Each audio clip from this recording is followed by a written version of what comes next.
여러분 축복합니다. 오늘도 우리가 주님 앞에 예배하면서 찬양 가운데 주시는 은혜를 받습니다. 찬양을 통하여 여러분이 믿음으로 찬양하고 믿음으로 찬양의 행위들을 할 때에 그때 여러분이 그 믿음대로 여러분의 영적 전쟁이 또 여러분의 경배가 또 여러분의 그러한 또 주님 앞에 드려지는 모든 주님을 송축하는 모든 것들이 그대로 주 앞에 올려지게 될 것입니다. 여러분이 믿음으로 원수를 밟으면 밟혀지게 됩니다. 여러분이 믿음으로 원수를 끊어내면 끊어지게 됩니다. 이것을 믿으시길 축복합니다. 여러분 자신의 어떠함 때문이 아니고요, 예수님을 믿는 여러분, 예수 그리스도 안에서 믿음으로 행하는 모든 것들이 실제적으로 발휘된다는 것, 그 약속 때문에 그렇습니다. 그러니까 여러분 그렇게 믿음으로 모든 것들을 하시는 여러분 되시길 축복합니다. 아멘. 주님께서 오늘 우리에게 말씀하십니다. 너희가 다른 존재가 되었다라고 말씀하세요. 이것을 여러분 믿으십니까? 어떤 차원에서 여러분이 다른 존재가 되었다라고 생각을 하십니까? 어떤 차원에서 여러분이 다른 존재가 되었다라고 믿으십니까? 여러분, 우리가 다른 존재가 되었다는 것은 이전에 그 사람이 아닌 그리스도 안에서 새 사람이 되었다라는 것입니다. 이전에 그 옛사람 아담의 혈통을 이어받은 육신을 입고 죄를 가진 그 실패한 육신 안에 있는 그 옛사람이 아니라 예수 그리스도 안에서 새 생명을 가진 새 사람이 되었다라는 뜻입니다. 우리는 다른 존재가 되었습니다. 그리고 여전히 우리가 예수 그리스도 안에서 새 사람이 되었음에도 또 우리는 또 죄 가운데 넘어지기도 하고 또 원수마귀에게 속기도 하고 그렇게 더럽힘을 받습니다. 그럴 때마다 여러분 우리는 또 어떻습니까? 반응이 새 사람의 충만함이 아니라 옛사람의 그 두려움과 그리고 뭔가 움츠려드는 거, 하나님 앞에 나아가지 못하는 그 위축됨, 이런 것들에 휩싸이게 되죠. 여러분 이러한 모든 모습은요, 옛사람의 모습입니다. 그리스도 안에서 새 사람의 모습은 이 모든 것들에 대하여 이것들을 나와 분리시키고 이것들을 처리할 줄 알며 이것이 예수 그리스도 안에서 내가 이제 회개하고 물리치면 이것이 내게로부터 씻겨진다라는 것을 아는 것입니다.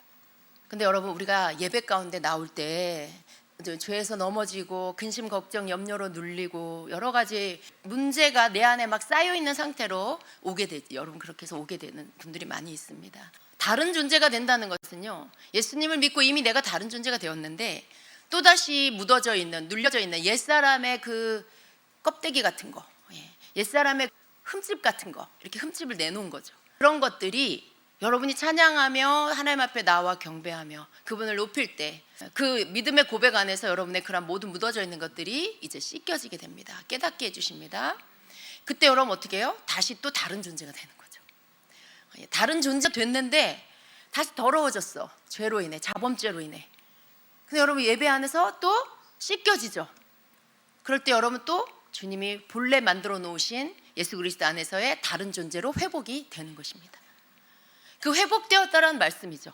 너희가 다시 또 새롭게 회복되었다, 다른 존재가 되었다라는 것이에요. 왜냐하면 조금 전 예배 전에 그 사람이 아니니까. 조금 전 예배 전에 여러분의 그 상태가 아니기 때문에 그렇습니다. 여러분 그것을 믿으시길 축복합니다. 우리가 지금 갈라디아서를 묵상하고 있습니다. 여러분 갈라디아서는 분명한 복음이 무엇인지 우리에게 가르쳐주고 있는데요, 여러분이 꼭 같이 묵상을 하시기를 바랍니다. 바울은 갈라디아서에서 계속해서 율법과 복음, 진정한 복음이 무엇인지 우리에게 가르쳐주고 있어요. 복음은 내가 뭔가 애쓰고 노력해서 구원을 얻는 것이 아닙니다. 복음은 나를 위해 십자가에 죽으신 예수님을 믿는 믿음으로 구원을 얻는다라는 것이 복음이에요. 그 예수 그리스도 안에서 하나님이 주신 모든 약속을 유업으로 받는다라는 것이 복음이에요. 여러분 믿음으로 구원을 얻습니까? 왜 대답을? 믿음으로 구원을 얻습니다. 많은 성도들이 헷갈려해요. 그러면 이제 율법은 안 지켜도 되는 건가요? 그냥 자유롭게 자유를 누리며 나 편한 대로 그냥 살면 되는 건가요? 라고 하죠. 여러분 이 부분에서 많은 성도들이 헷갈려 합니다. 이제는 율법이 끝났으니까 복음으로 내가 자유함을 누리고 예수님을 나의 구주로 영접하면 이제 된 거죠. 모든 게 자유해졌습니다 라고 말하죠. 그런데 여러분 우리가 분명히 알아야 할 것은 율법을 지켜야만 구원을 받는다라고 하는 그 행위로 인하여 내가 구원을 받는다라고 하는 이 율법은 끝났습니다. 행위로 내가 구원을 받아. 율법을 다 10개면 10개 다 지킬 때 내가 구원을 받아라고 하는 이 율법주의는 끝났습니다. 그리고 예수님이 오셔서 율법을 지킬 수 없는 연약한 우리 인간, 우리를 위하여 대신 죽으시고, 그리고 우리를 예수님을 예수님을 믿을 때 우리를 의롭다고 하나님 인정해 주심으로 우리가 구원을 얻는 하나님의 자녀가 된다라고 하셨습니다. 그래서 구원은 예수님을 믿음으로 얻는 것입니다. 그럼 예수님을 믿고 난 후에 우리는 이제 마음대로 살아도 되느냐? 그렇지 않다라는 것이죠. 우리가 하나님의 말씀을 지키는 것은요, 내가 율법을 지켜서 구원을 얻기 위하여 내가 율법을 지키는 것이 아니라 나를 구원하신 그 하나님의 은혜에 감사해서 나를 사랑하시고 나를 구원하신 하나님의 것이 되었는데 나의 주인 되신 하나님의 말씀을 내가 따르는 삶을 살아야 하는 거죠. 이제는 내 소속이 바뀐 거예요. 내 소속이 땅의 소속이었다가 육신의 소속, 죄로 인하여 실패한 아담의 소속이었다가 이제는 어떻게 된 거예요? 예수 그리스도의 소속으로 족보가 바뀐 거예요. 아담의 족보에 있다가 예수 그리스도의 족보로 옮겨진 겁니다. 내 주인이 바뀐 거예요. 내 원뿌리가 바뀐 거죠. 내 주인이 바뀌었다. 하나님이 나의 주인이십니다. 예수 그리스도가 내 주인이 되셨어요. 말하자면 여러분이 한국에 살다가 미국으로 이사를 가서 미국 시민권을 얻었어요. 그럼 여러분 어느 나라 시민입니까? 미국 시민이죠. 미국에 속한 사람이 된 거예요. 그럼 여러분이 한국 법을 따라야 됩니까? 미국 법을 따라야 합니까? 여러분 미국 법을 따르는 게 맞죠, 그죠? 미국 시민이 됐으니까. 여러분이 땅에 속한 사람이었다가 예수 그리스도께 속한 하늘에 속한 사람이 됐다라면 하늘의 법을 따라야 돼요, 그죠? 하늘의 법이 어떤 거냐면 성경 말씀이에요. 하늘의 법은 말씀을 내신 하나님의 말씀, 이것이 하늘의 법입니다. 그래서 우리는 하나님의 말씀을 준행하며 살아야 돼요. 이것이 하늘 시민의 마땅한 그러한 의무입니다.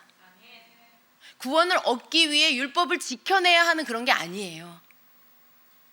하나님의 백성이 되었기 때문에 거저 주시는 그 구원의 은혜 속에서 그분의 시민답게, 그 나라의 시민답게 그 나라의 법을 따라야 하기 때문에 하나님의 말씀을 준행해야 하는 거예요. 여러분 이것은 앞에 것과 뒤에 것은 완전히 다른 것이죠. 갈라디아서는 그것을 말씀하고 있어요. 주님께서 우리가 다른 존재가 되었음을 믿고 그 안에서 계속해서 예수 그리스도를 통해 주신 그러한 모든 복음 안에 숨겨져 있는 하나님의 약속들을 더 깨닫는 자가 되라고 하십니다. 그 속에서 우리 자신이 누구인지를 더 알아가는 자가 되라고 하십니다. 오늘 제가 여러분하고 함께 나누려고 하는 말씀은요, 지금 나눈 말씀은 오늘 본문과는 상관이 없는 말씀이에요. 그런데 여러분 그 말씀 속에서 이제 오늘 본문을 우리가 좀 더 자세히 보려고 합니다. 갈라디아서 2장 11절부터 14절의 말씀이에요. 이 말씀 속에 보면은 여러분 베드로가 유대인이죠. 유대인인데 이방인에게 복음을 전했죠. 어느 가정이죠? 사도행전 10장에 나오는 고넬료는 이방인이에요. 근데 유대인의 생각 가운데 이방인은 어떤 존재입니까? 이방인은 부정한 자들, 가까이 하면 안 되는 족속들, 이방인하고 접촉하면 내가 부정해지는, 그래서 그들과 밥도 같이 먹으면 안 돼요. 근데 갈라디아서 2장에 보면 베드로와 몇몇 유대인이었다가 그리스도인이 된 사람들이 이제 안디옥 교회, 그러니까 이방인의 교회죠. 거기에서 이방인들하고 같이 식사를 합니다. 근데 그렇게 식사를 막 하다가 예루살렘에서 보낸 야고보에게 속한 사람들이, 그러니까 그들이 유대인이죠. 근데 그들이 그 자리에 왔어요. 근데 베드로가 같이 밥을 먹다가 화들짝 놀랐겠죠. 그리고는 얼른 그 자리를 피합니다. 왜 그랬을까요? 네, 뭐 어쩌고 저쩌고 여러분 잘 알고 계실 거예요. 그 자리를 피해요. 그랬더니 베드로하고 같이 밥을 먹던 유대인 그리스도인들도 베드로가 그렇게 하니까 같이 덩달아서 그 자리를 피합니다. 그리고 또 아주 신실한 믿음을 가진 바나바까지도 덩달아서 얼떨결에 그 자리를 피하는 일이 생겼어요. 근데 여러분, 이 일로 인해서 안디옥 교회의 이방인 그리스도인들이 사도 베드로가 이렇게 행동하는 것을 보고는 굉장한 혼란을 느꼈을 거예요. 그리고 또 한편으로는 굉장한 실망을 했을 거예요. 왜 피했냐면 베드로가 유대인이에요.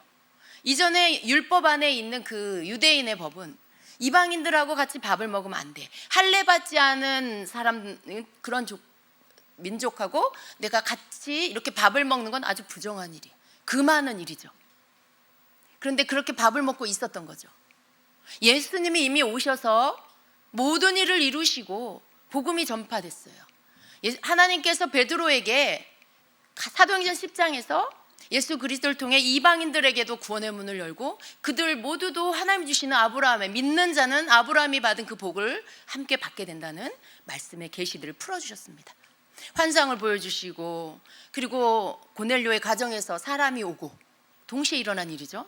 그리고 하나님이 말씀하신 건지 무엇인지 깨닫고 그게 무엇인지, 부정한 짐승을 버지하게에서 내려주시고 네가 그것을 잡아먹어라 라고 할 때, 부정한 걸 먹으면 안 된다는 것을 하나님이 내신 법인데 하나님이 그걸 잡아먹으라.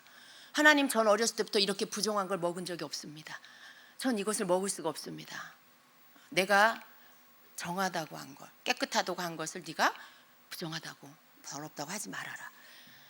여러분, 베드로가 그 말씀이 무엇인지를 고넬료가 보낸 사람들의 이야기를 듣고 알았어요. 그 가정에 가고, 부정하다고 여기는 이방인의 가정에 하나님이 가라고 하신 거죠. 그리고 그들에게 복음을 전하고 그들에게 안수하고 기도할 때 그들에게 성령이 임하는 것을 경험하게 됩니다. 그리고 베드로는 하나님께서 이제 예수 그리스도 안에서 이방인들에게도, 그들이 부정한 자들이 아니라 예수 그리스도를 믿는 그 믿음 안에서 유대인이나 이방인이나 다 동일하게 하나님의 백성이 되는 문들을 열어주셨구나, 이걸 깨닫게 됐어요. 이걸 너무나 확실하게 깨달은 거예요. 어디에서 누구한테 들은 게 아니에요.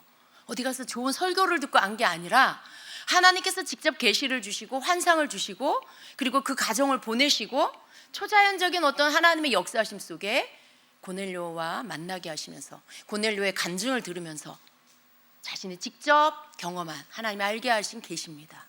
근데 그렇게 직접 그 계시를 들은 베드로가 지금 이방인들에게 구원의 문이 열리고 복음의 문이 열린 걸 너무나 잘 알고 있는 이 베드로가 지금 예루살렘에서 유대인 그리스도인들이 그 자리에 왔다라는 거, 그들이 자신이 이방인들하고 밥 먹는 걸 볼까봐 얼른 후다닥 그 자리를 피한다는 게 너무 모순된 행동이라는 거죠. 그죠? 앞뒤가 안 맞는 그런 행동이잖아요. 근데 이 말씀에서 보면 바울이요, 이러한 베드로의 행동을 보고 위선이라고 말해요. 위선이다. 그리고 그 일로 인해서 다른 사람들까지도 그렇게 위선에 끌려가게 했다라고 말씀하고 있어요. 여러분, 위선이 뭡니까? 베드로가 이렇게 행동을 한 이유는 두려움 때문입니다. 유대인 그리스도인들이, 예루살렘에서 온 유대인 그리스도인들이 자신을 비난할까 봐. 왜냐하면 아직은 그때 당시 초대교회 당시에 이 복음이 확고하게 딱 모든 사람들에게 분명하게 서 있는 그런 때가 아니었던 거죠. 이제 이 복음이, 진리가 서가는 그런 시간이었죠. 번져가는 그런 시간이었죠. 자신은 알고 있지만 아직 그 부분에 대해서 분명하게 알지 못하는 그런 이제 막 믿은 그리스도인들, 유대인 그리스도인들이 혹여나 자기를 보고 비난할까 봐, 그것이 두려워서 그 자리를 피해버립니다. 옳지 않은 행동이죠, 여러분. 바울이 이러한 베드로의 행동에 대해서 면전에서 그를 책망을 합니다. 그리고 바울은 베드로의 이런 행동을 위선이라고 말하죠. 이렇게 말합니다. 12절, 13절에 그것은 게바가 야고보에게 몇몇 사람들이 오기 전에는 이방 사람들과 함께 음식을 먹다가 그들이 오니 할례 받은 사람들을 두려워하여 그 자리를 떠나 물러난 일입니다. 나머지 유대 사람들도 그와 함께 위선을 하였고 마침내는 바나바까지도 그들의 위선에 끌려갔습니다 하면서 14절에 나는 그들이 복음의 진리를 따라 똑바로 걷지 않는 것을 보고 모든 사람 앞에서 게바에게 이렇게 말하였습니다. 당신은 유대 사람인데도 유대 사람처럼 살지 않고 이방 사람처럼 살면서 어찌하여 이방 사람더러 유대 사람이 되라고 강요합니까? 라고 책망을 합니다. 여러분, 베드로가요, 당시에 사도 중에 사도잖아요. 예수님의 수제자. 그런데 이런 행동을 했어요. 유대인인데 자신은 복음을 깨달았기 때문에 이제 더 이상 유대인처럼 살지 않아요. 그런데 이방인들 앞에서는 또 자기가 유대인처럼, 유대인들 앞에서는 자기가 또 유대인처럼 막 헷갈리는 행동을 하고 있는 이 모습, 그것을 보고 뭐라고 말하냐면 복음의 진리를 따라 똑바로 걷지 않았다라고 말씀해요. 복음의 진리를 따라 똑바로 걷지 않았다. 여러분, 베드로가 한 행동이 복음도 아니고 율법도 아닌 거라는 말씀이에요. 그죠? 율법이면 아예 처음부터 이방인들하고 밥을 먹지 말아야 돼. 복음이면 유대인들이 그리스도인이 된 사람들이 와도 아무렇지도 않게 이방인들하고 같이 밥 먹고 있어야 돼. 그죠? 근데 율법도 아니고 복음도 아닌 어정쩡한 이 행동을 지금 하고 있는 이 베드로의 모습에 아마 이 행동 때문에 안디옥 교회 그리스도인들은 굉장히 혼란스럽고 굉장히 실망하고 또 한편으로 굉장히 마음이 아프지 않았을까 싶습니다. 제가 오늘 이 말씀을 여러분에게 드리는 이유는요, 베드로가 한 이 행동이 바울이 위선이라고 말해요. 여러분, 이때 당시는 초대교회이기 때문에 지금하고는 좀 다릅니다. 우리는 이미 이 복음이 완전히 확립되고 이제는 우리는 초대교회가 아니고요, 마지막 때 교회를 지금 우리가 마지막 때 교회 성도들입니다. 마지막 시대, 마지막 때 교회죠. 그런데 우리가 이 말씀을 베이스에다 두고요, 오늘날 그리스도를 믿는 이 성도의 삶에서 우리가 쉽게 행해지고 있는 이 말씀에 대한 위선, 그런 위선이 어떤 게 있는지를 좀 보려고 합니다. 우리가 뭐 베드로처럼 율법이냐 복음이냐 겉으로 표현되어지는 그런 거는 아닌 것처럼 보일 수도 있어요. 그러나 말씀을 배반하면 위선이죠. 말씀을 마음으로는 믿는데 행동으로는 다른 행동을 하고 언행이 다른 말을 하면 말과 행동이 다르면 그것이 위선이죠, 여러분. 근데 오늘날 믿는 자들에게도 이러한 위선이 있다라는 것입니다. 예를 들면요, 여러분, 어떤 사람이 자신의 관점으로 다른 사람을 보면서 그것을 누군가에게 이제 말을 할 수 있죠. 그죠? 자기 친한 사람에게 말할 수 있어요. 근데 여러분, 그 말을 하는 사람의 관점은 누구의 관점이에요? 대부분 그 말하는 사람의 관점으로 말을 하는 거예요. 근데 여러분, 그 각 사람의 관점은 어떻게 형성이 되냐면 그 사람의 그 과거의 경험들, 삶의 경험들, 이런 것들, 또 뭐 지식들, 여러 가지 정보들, 자기가 깨달은 것들, 여러 가지 것들이 그 사람의 관점이 될 수 있어요. 근데 거기에 더하여져서 또 그 사람이 가지고 있는 과거의 상처들도 거기에 이렇게 엉겨붙어 있기도 합니다. 그 관점 안에. 근데 여러분, 그리스도인들이 가져야 할 올바른 관점은 성경적인 관점이에요. 내 경험이나 내가 알고 있는 거, 내가 배운 것이 내 관점이 아니고요, 성경적인 관점이 가장 올바른 관점, 우리가 가져야 할 관점입니다. 예를 들어 남을 비판하지 말아라 라고 성경이 말씀하셨다면 우리의 관점은 남을 비판하면 안 돼라는 이 기준을 가지고 있어야 합니다. 그런데 그래서 우리가 우리 입술에서 남을 비판하거나 또 거기에서 파생되는 말, 남을 비판하지 말아라, 그런데 거기에 여러 가지가 또 파생되잖아요. 비난하는 말, 정죄하는 말, 부정적인 말, 이런 모든 게 또 그 안에 같이 따라오잖아요. 그런 모든 것들을 하지 말아야 한다라는 것입니다. 근데 여러분, 우리가 말씀을 모르는 세상 사람도 아닌데 사실은 너무도 쉽게 그런 일을 할 때가 있다라는 거죠. 사실입니까? 인정하십니까? 그럴 때가 참 많이 있습니다.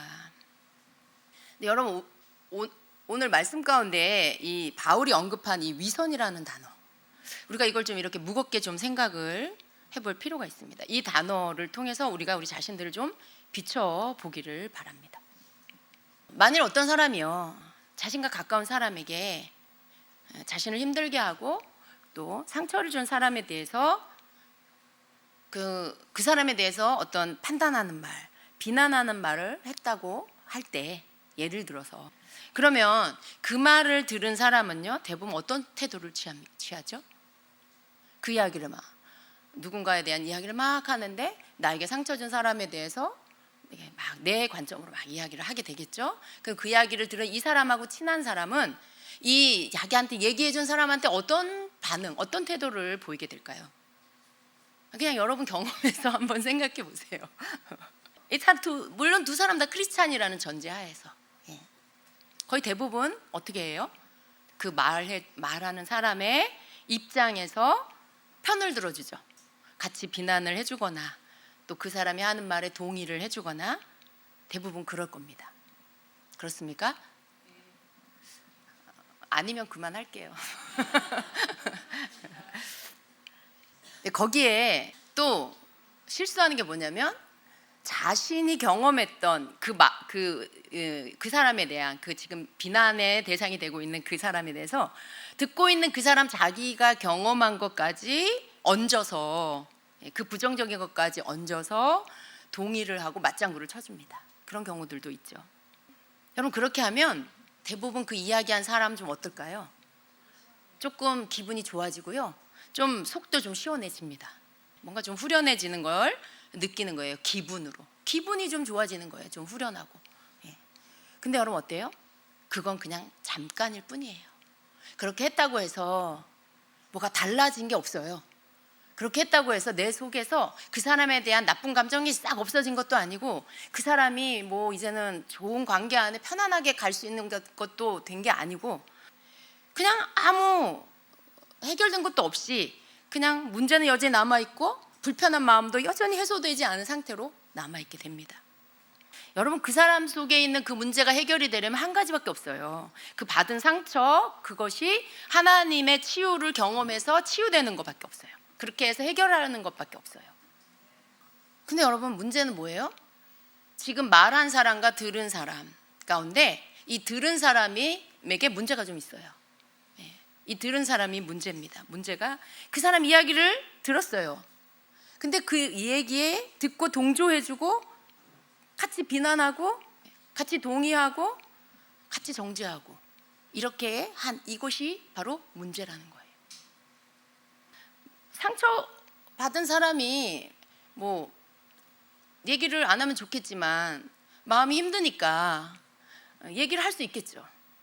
뭐 얘기하는 게 잘했다는 얘기는 아니에요. 안 하면 더 좋아요. 차라리 하나님께 말씀드리고. 근데 아직은 연약하고 그리고 상처 때문에 힘드니까 누군가에게 조언을 얻으려고 얘기를 할 수 있겠죠. 근데 여러분 문제는 그 이야기를 들은 사람이에요. 그 이야기를 들은 사람의 태도가 같이 동조하고 같이 비난하는 거. 여러분 그 상처받은 사람이 그 상대방 자기가 이야기한 사람한테 얘기한 이유는 뭘까요? 그래도 나보다 믿음이 좋고 나보다 좀 더 낫고 분별력 있고 뭔가 내가 하나님 앞에 바른 반응을 할 수 있는 조언을 들을 수 있을 것 같아서 얘기했을 거예요. 그런 기대감으로. 근데 그 반응이 막 나를 위해 주기는 하는데 내 편이 되어 주긴 하는데 막 다 뭐 부정적인 얘기 같이 하고 막 내 편을 인간적으로 막 들어주고 여러분 결국 그게 좋은 게 아니에요. 무엇보다도 중요한 건 그렇게 하는 것이 하나님 하나님께서 들을 때에 하나님 앞에 내가 위선을 행하는 거예요. 말하자면 하나님의 말씀을 내가 지금 배반하고 있는 거죠. 예를 들어 비판하지 말아라 라는 말씀을 내가 아멘했어요. 들었어요. 알고 있어요. 하나님은 비판하지 말라고 하셨지. 그런데 아무렇지도 않게 그 이야기를 듣고 내가 같이 막 비판하고 비난하고 정죄하고 있어요. 상대편의 사람의 기분을 좋게 할지 모르지만 그 순간 하나님 앞에서는 내가 위선을 행하는 거예요. 하나님 말씀에 대한 그 나의 태도는 온데간데 없는 거죠. 남을 비판하지 말라고 하신 하나님의 말씀에 대한 신뢰는 내가 다 저버린 거예요. 그것은 그냥 내가 버려버린 거예요. 내가 속으로 믿는다라고 말할지 모르겠지만 겉으로는 그렇지 않아요. 내가 말로서는 내가 믿는다라고 겉으로 말할지 몰라도 진짜로는 믿지 않는 거예요. 여러분, 위선이 뭐냐면 겉다르고 속다른 거예요. 속으로는 착한 척하는데 겉으로는 착한 척하는데 속으로는 착하지 않은 거. 속과 겉이 막 다르게 하는 거. 그러니까 겉다르고 속다른 이런 모습. 근데 이게 사람에게 하는 게 아니라 넘어서 그게 아니라 하나님 앞에 그렇게 지금 하고 있다라는 것이죠. 그렇다면 여러분, 우리가 그런 일이 있을 때 어떻게 해야 될까요? 나한테 말하지 마. 나한테 말하지 마. 난 하나님 앞에 죄짓고 싶지 않으니까 당신이 알아서 해. 이래야 될까요? 참, 그러면 모든 관계가 지금 어떻게 관계를 하겠어요, 그죠? 다 각자 그냥 혼자 알아서 살아야 되겠죠. 근데 여러분, 우리가 지혜로워야 합니다. 우리가 그런 일들을 안 겪을 수는 없어요. 우리가 함께 살기 때문에. 근데 그 속에서 우리 이렇게 생각해요. 이렇게 해주는 게 상대방을 내가 공감해 주는 거야. 이렇게 말할 수 있어요. 공감. 공감이란 말이 요즘 참 좋아요. 너무 좋은 말이에요. 공감 능력이 떨어지네요. 여러분, 공감 능력 떨어집니까? 아이들한테 혹시 그런 말 듣습니까?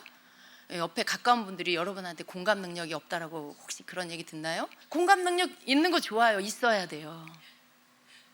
근데 여러분, 공감해 주는 게 그 사람의 부정적인 말과 비판의 말에 같이 동의하고 동조하는 게 그게 공감해 주는 건 아닙니다. 그건 다른 거예요.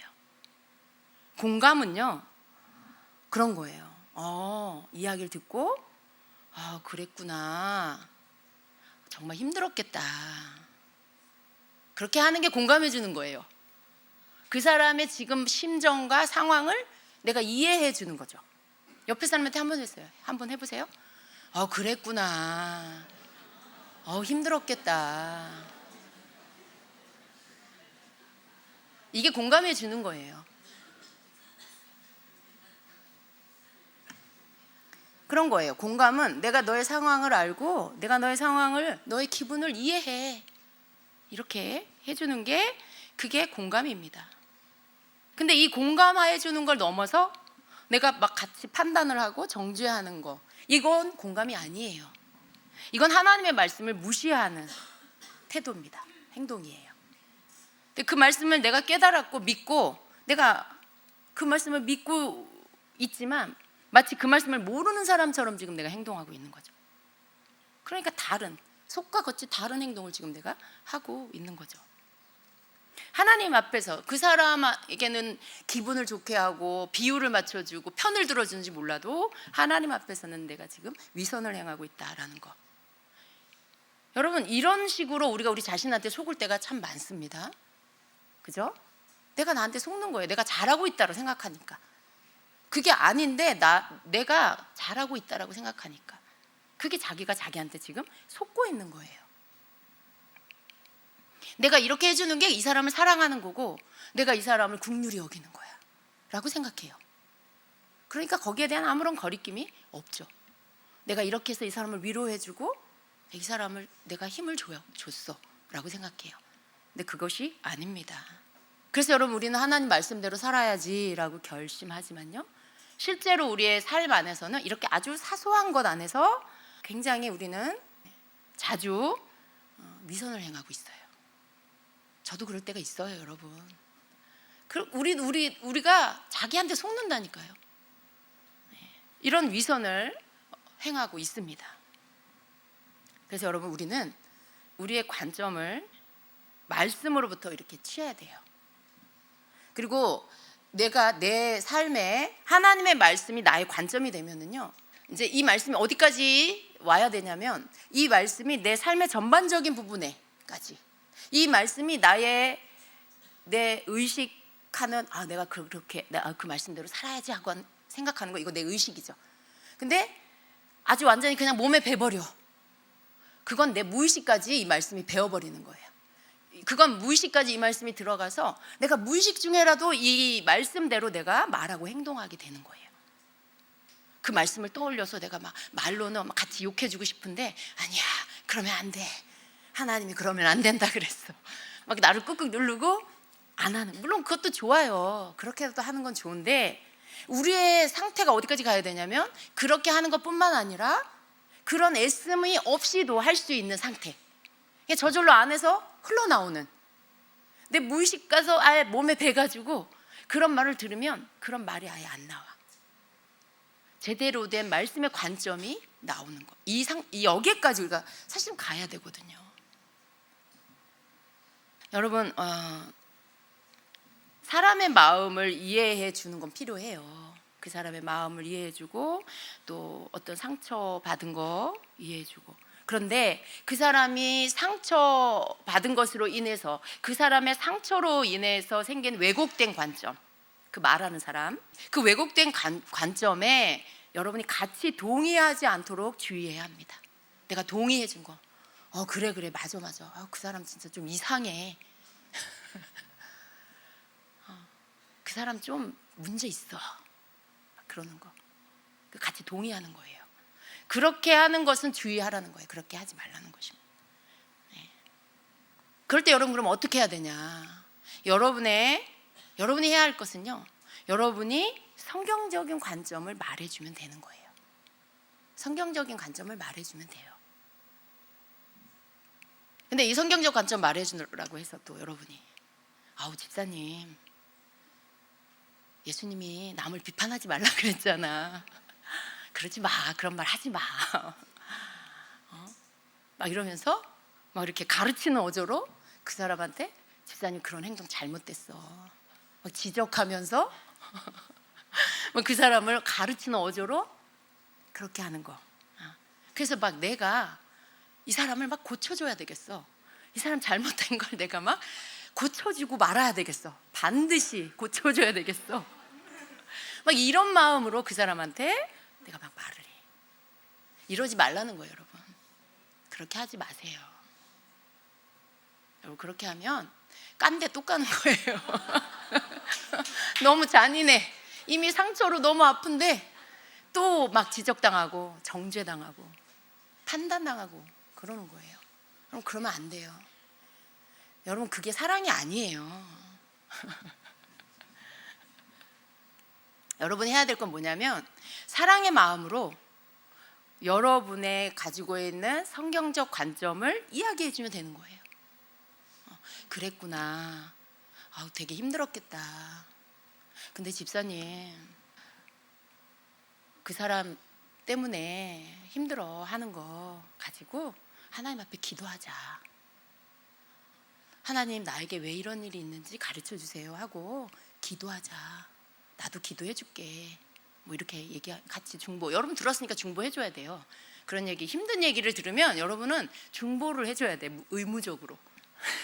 이 얘기 들으면 하지마. 나 기도할 시간 없어. 내 기도도 산이야, 산. 하지마. 여러분 그러지 마세요. 그래도 그 사람 힘들 때 여러분 떠올렸다는 건요, 여러분에게 그렇게 할 만한 능력이 있다는 거예요. 예. 예. 또 나쁜 것만 취하지 마세요, 여러분. 좋은 걸 취하시기 바랍니다.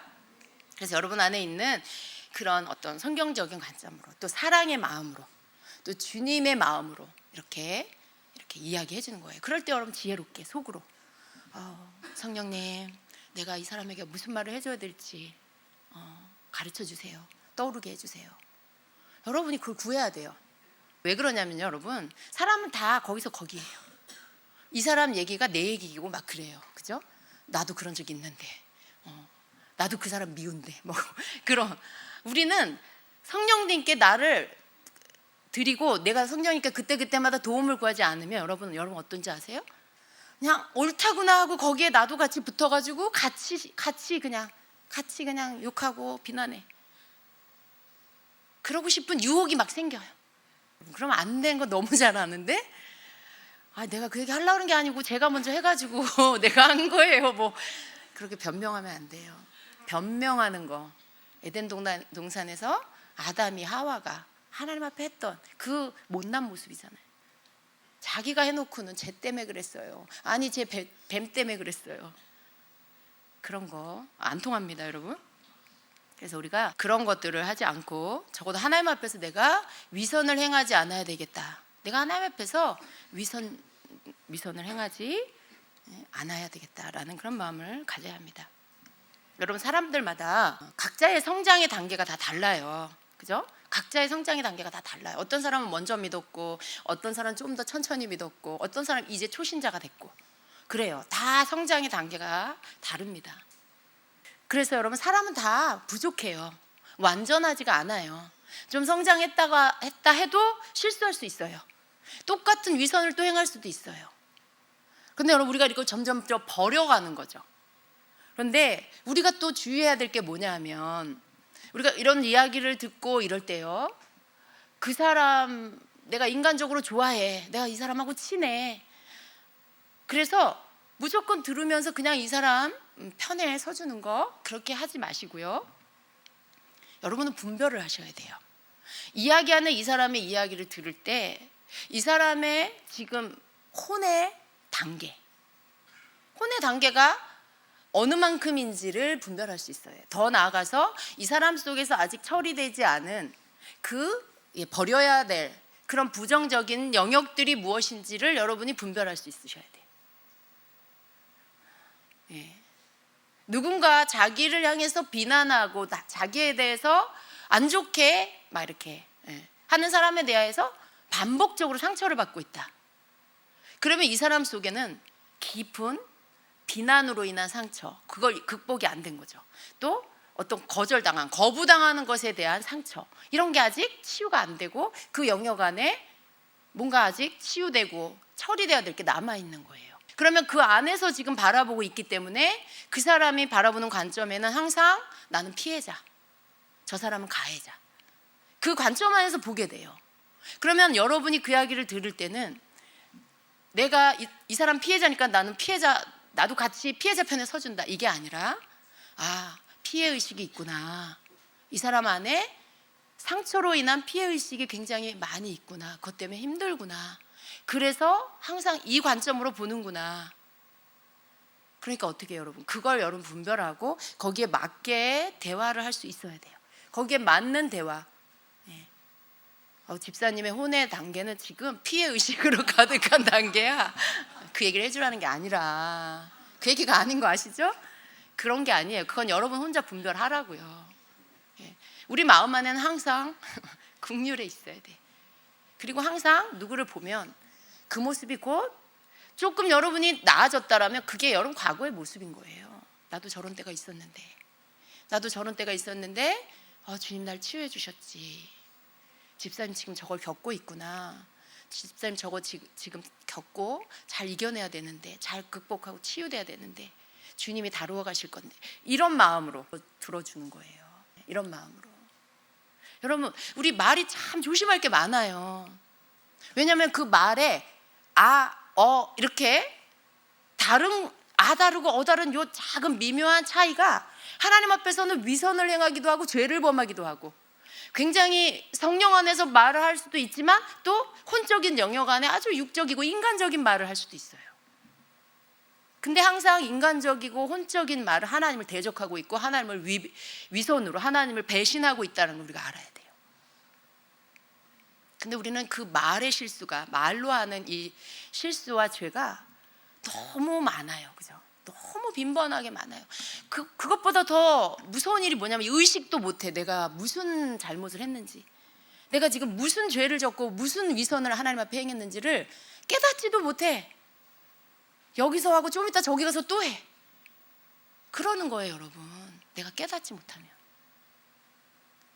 우리가 이러한 부분에 점점점 더 나아져야 합니다. 점점점 더 나아져서 적어도 여러분이 내가 그런 일을 좀 아까 했어. 근데 하나님 말씀을 묵상하다가, 하나님의 말씀을 읽다가 깨달아야 돼요. 여러분이 매일매일 하나님의 말씀을 읽기만 해도, 마음을 실어서 읽기만 해도 성령께서 여러분을 깨닫게 해주세요. 내가 그날 산 삶에 대한 거울로 말씀을 비추세요. 그래서 내 속에 있는 흠을, 내 속에 있는 티를, 그 죄를 보게 해주시고 깨달아 알게 해주세요. 아, 좀 전에 한 행동이 위선이구나. 아, 내가 그렇게 한 게 잘못한 거구나. 하나님 앞에 그렇게 하는 게 아니구나. 이걸 깨닫고 회개하고 그 행동들을 버려야 하는 거죠. 버려 나아가는 거예요. 여러분 그렇게 깨달으면요, 다음번에 그런 행동하면요, 말씀이 비추지 않아도 깨달아요. 내가 또 실수했네. 내가 또 이것도 위선적인 말을 했네. 하나님, 제가 오늘 또 실수했어요. 잘못했어요. 즉각적으로 회개할 수 있어요. 한번 이렇게 빛으로 내가 잘못된 부분을 깨닫고 비춰주면 여러분 그 실수들을, 반복된 실수를 줄여갈 수 있어요. 우리 그렇게 해야 한다는 것입니다. 그래서 여러분 우리가 이러한 일에 있어서 해야 할 게 같이 동조하지 않는 거, 동의하고 같이 비난하지 않는 거. 내가 이 사람 편이 되어줘야지. 이거를 조심해야 돼요. 항상 무너지는 이유가 뭐냐면 이 사람 나하고 친한데 이 사람을 힘들게 한 저 사람 적이야. 나쁜 사람이야. 나쁜 사람이야 저 사람은. 왜? 나랑 친한 이 사람 힘들게 했어. 상처 줬어. 못된 사람이야. 이런 관점. 이것 때문에 여러분 다 넘어지는 거예요. 굉장히 인간적인 관점이에요. 우리가 이렇게 정이 많고 사랑이나 긍휼을 오해하기 때문에 그래요. 이렇게 하는 게 이 사람 내가 사랑하는 거고 이 사람 위해 주는 거고, 이런 생각 때문에. 근데 여러분 그것과 이것을 구분하시기를 바랍니다. 그 사람 사랑하고 얼마든지 위해 주세요. 그런데 하나님의 말씀 앞에 내가 위선을 행하는 것에는 멈춰야 돼. 거기서는 멈춰야 돼. 거기서는 분별하시고 거기서는 내가 어떻게 행동해야 될지, 어떻게 말해야 될지를 분별하고 거기서 내가 지혜롭게 하나님의 말씀을 위선으로 행하지 않는, 내가 믿는 하나님의 말씀을 내가 믿는 대로 행하는 그런 말을 해야 하는 것입니다. 여러분 그 사람을 사랑하는 방법은 이런 거예요. 지금 그 사람의 연약한 모습 그대로, 지금 그 사람의 어린 모습 그대로 그냥 사랑해 주세요. 속으로 아이고 아직도 너 멀었구나. 아직도 집사님은 성장하려면 멀었어. 이러면 안 돼요. 여러분 그런 마음 갖지 마시고요. 누구나 한 살 때가 있어요. 한 살을 지나야 2살이 되고요. 2살이 지나야 3살이 되고 4살이 되고 5살. 건너뛰는 사람 봤어요? 1살, 그 다음에 5살 되는 사람 봤어요? 그런 아이 봤어요? 5살 지나서 갑자기 자고 일어나니까 10살 된 사람 봤어요? 그런 사람 없어요. 하나님은요, 1살, 그 다음 2살, 하나하나 한 단계 한 계단씩 올라가게 하셨어요. 우리 육신의 성장도요, 한 살 이렇게 먹는 거예요. 누구나 그 과정을 다 거쳐요.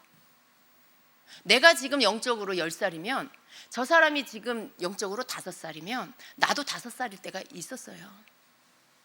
나도 5살 때가 있었고요. 지금 그 사람이 5살인 걸 내가 있는 모습 그대로 사랑해줘야 돼요. 인정해줘야 돼요. 받아들여주고. 그게 필요해요. 그게 진정으로 사랑하는 거예요. 여러분이 영혼을 사랑한다, 여러분이 누군가를 주님의 사랑으로 사랑한다는 것은 그냥 그 사람 지금의 있는 모습 그대로를 사랑해 주는 거예요. 인정해 주는 거. 인정해 주는 게 사랑해 주는 거예요. 근데 그게 마음에 안 들어. 아직도 저러고 있는 게 마음에 안 들어. 진짜 꼴보기 싫어 죽겠어 진짜. 맨날 넘어져. 맨날. 이제 말해주기도 싫어. 여러분 그건 사랑이 아니에요. 그건 사랑이 아니에요 여러분. 그런 게 사랑이면, 그런 게 올바른 관점이면 하나님은 여러분 벌써 버렸어요. 야, 너 필요 없어. 네 맘대로 가서 살아. 벌써 여러분 버렸어요. 12번도 더 버렸어요. 나는 주님 앞에 용납받으면서 나에게 맡긴 어린 영혼은 내가 용납하지 않는 거? 그건 사랑이 아니에요. 내가 나보다 어린 사람을 존중하고 그 모습 인정해주지 않는 거? 그건 사랑이 아니에요. 하나님께서 나에게 그 사람을 책임지라고 하신 게 아니에요. 네가 그 사람, 올바른 사람, 옳은 사람 되게, 온전한 사람 되게 만들어놔. 나한테 그러신 게 아니에요. 나한테 그 사람 책임지라고 붙여주신 게 아니라 곁에 있어 주라고. 그냥 곁에 있어 주라고. 곁에서 그냥 그 사람 용납해 주라고. 힘들어하면 와서 좀 기대고 싶어하면 어깨 좀 빌려주고, 뭔 얘기해주고 좀 들어줬으면 좋겠다 하면 귀 좀 빌려주고, 가끔씩 손으로 이렇게 다독다독 해주고, 그냥 그러라고 하신 거예요. 여러분한테 책임지라고 한 게 아니라. 책임은 하나님이 지세요. 네. 그게 그 사람을 사랑하는 거예요. 그 사람을 있는 모습 그대로 사랑하는 거죠. 하나님 우리에게 그걸 원하세요. 그게 되면 여러분, 그 사람이 여러분에게 하는 어떤 그런 상처에서 나오는 여러 가지 부정적인 말에 대해서도 여러분이 주님의 마음으로 듣고 잘 성경적인 관점으로 또 하나님 앞에서 바르게 반응할 수 있게 여러분이 도와줄 수 있을 거예요. 그죠? 같이 동조하지 않고, 같이 막 맞장구 치면서 동의하지 않고 여러분 그렇게 해주실 수 있을 겁니다. 그 사람의 잘못된 모습을 여러분이 인정해 주는 것이 아니에요. 그게 사랑이 아닙니다. 그냥 여러분은 여러분 안에 있는 빛을 비추면 돼요. 그 빛 비추는 게 뭐예요? 성경적인 마인드, 그 관점으로 여러분이 겉면에 좋은 이야기를, 좋은 방법을 제시해 주는 거. 그런 것들이 바로 여러분 속에서 빛을 비추는 것입니다. 그래서 우리는요, 사람을 사랑하는 방법도 바꿔야 돼요. 너무 많은 사람들이요, 사랑하는 방법을 그냥 만나면 그냥 팔짱 끼고 좋아서 그냥 끌어안고 막 하하호호하고, 다 좋아요. 다 좋은데 정으로 그냥 사람의 인정으로, 사람의 그냥 사람 좋은 그 마음으로 철커덕 그렇게 붙어서 그냥 좋아하는 거기에 있지 마세요. 여러분, 이렇게 당파가 왜 생기는지 아세요? 우리끼리 3명 4명 너무 좋아. 여러분 셀 모임 할 때 주의해야 될 게 뭐냐면, 우리 셀 이 멤버 너무 좋아. 딴 사람 안 들어왔으면 좋겠어. 전도사님 우리 셀에 딴 사람 보내지 마세요. 우리 너무 좋아요. 우리끼리 그거 뭔데? 우리끼리 그거 주임제 교회예요? 그 3명 4명 지금 주임제 교회 하나 새로 개척했어요? 여러분, 주임제 교회 공동체 안에 그 몸 안에 한 지체예요. 그 셀이 그냥 어느 몸의 어떤 팔일 수도 있고 발일 수도 있어요. 그냥 몸의 일부예요. 온전함을 이루는 공동체 안에 그리스도의 몸, 머리 대신 예수님 안에 우리는, 교회는 몸이고요. 그 안에 우리 모두가 하나예요. 그건 굉장히 인간적인 거예요. 우리끼리 너무 좋아요. 다른 사람 안 보냈으면 좋겠어요. 이거 굉장히 인간적인 거, 지금 하나님 앞에 말씀에 위배되는 행동이에요. 당 짓는 거. 이게 당 짓는 거예요. 다른 사람한테 관심도 없어. 그냥 우리 셀만 만나면 좋고, 그냥 다른 셀 누군지, 우리 교회 성도가 뭐 누군지, 저 사람이 우리 교회 성도였어? 왜냐하면 관심이 없으니까. 여러분, 그러면 안 되는 거예요. 그 모든 것들을 넘어서 여러분 셀도 소중하고, 우리 예배하는 공동체 전체 모든 사람들이 다 소중하고, 다른 셀도 소중하고, 교회 학교 아이들도 소중하고, 관심이 있어야 돼. 관심. 그 모든 것 안에 여러분이 하나가 되고 한 몸이라는 걸 늘 의식하면서 그 안에서 여러분이 그런 마음으로 교회를 바라보고 성도들을 바라봐야 합니다. 그게 성령 안에서의 올바른 주님의 마음이고요, 주님의 가르침이에요. 여러분, 우리가 얼마나 많은 때 여러분 인간적으로 행하고 있는지 아세요? 사람이 좋아서 하는 모든 것들, 여러분이 하는 모든 행동이 그게 말씀과 위배되면 그게 다 위선이에요. 말씀을 믿는다고 하면서 행동은 다르게 해. 하나님 앞에 위선을 행하는 거예요. 우리가 그런 것들을 다 버려야 합니다. 그래, 여러분이 모르니까 그럴 수 있어요.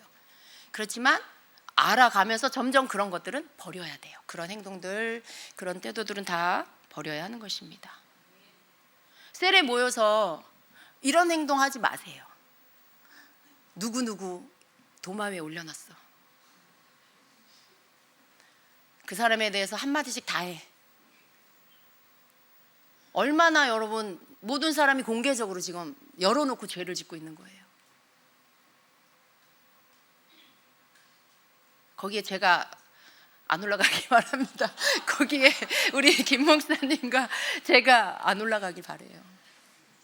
여러분, 주의 종 뒤에서 안 좋은 부정적인 얘기해서 여러분한테 좋을 게 하나도 없어요. 그냥 저희들을 항상 용서해 주세요. 여러분, 죄지어서 여러분이 하나님 앞에 혼나지 마시고 그냥 우리를 용서해 주세요.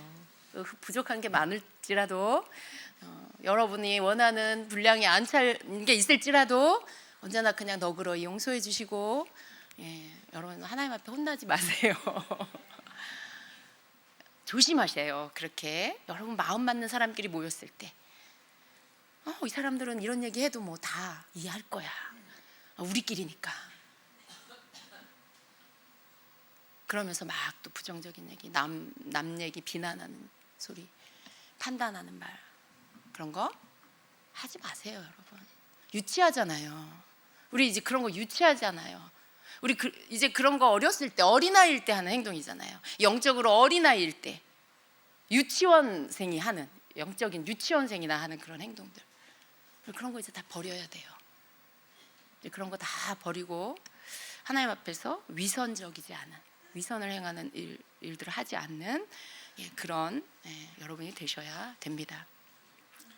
그래서 우리가 기억해야 할 건 항상 어느 자리에 있든지 너무나 사소한 사적인, 혹 여러분 집에서, 가정에서 뭐 여러분 배우자끼리, 부부끼리 그럴 수도 있잖아요. 그래도 조심해야 돼요. 왜냐하면 하나님 안 계신 곳이 없어요. 여러분 화장실까지도 쫓아가신 하나님이세요. 조심하세요. 여러분, 어디에나 계신 하나님이세요. 어디에나 성령의 하나님의 영이 충만해요. 이 땅에 온 공간 안에 하나님 계세요. 다 듣고 계세요. 무소부지하세요. 하나님은. 그러니까 여러분 침실에서 부부끼리 하는 말도 하나님 들으신다는 걸 아셔야 돼요. 습관이 되지 않게 해야 돼요. 습관이 되지 않게.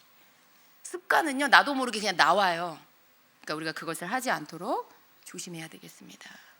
우리 삶에 쉽게 저지를 수 있는 하나님 앞에서 위선, 이것이 버려져야 합니다. 그래서 우리 마음속도 거룩하고 우리의 입술도 거룩하게 지켜져야 돼요. 그래서 여러분, 우리가 하나님께로부터 받는 많은 그 기름 부음과 그 임재와 그 능력과 이 모든 것들이 항상 깨끗하게 유지돼야 돼요. 항상 깨끗하게, 거룩하게 유지돼서 이것이 또 그렇게 깨끗하게, 또 거룩하게 다른 사람들에게 흘러가게 해야 합니다. 아멘. 하나님 많이 부어주시는데 막 우리가 그걸 더럽힐 때가 너무 많고요. 또 그것을 막 이렇게 흘려버릴 때가 너무 많아요. 다 빠져나가요. 우리가 그렇게 할 때마다. 왜냐하면 너무 극과 극 반대적인 것이 같이 있을 수가 없어요. 거룩한 기름 부음이 임했는데 내 입술로 다른 사람을 막 비난했어. 하나님께 위선을 행해.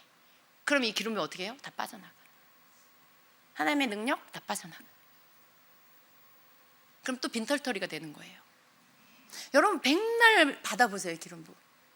여러분 삶이 함께 따라가지 않으면, 말과 여러분의 행동이 함께 가지 않으면 이 기름 부음 받은 건 다 그냥 다 흘려버려지는 거예요. 마치 깨진 독같이 다 빠져나가요.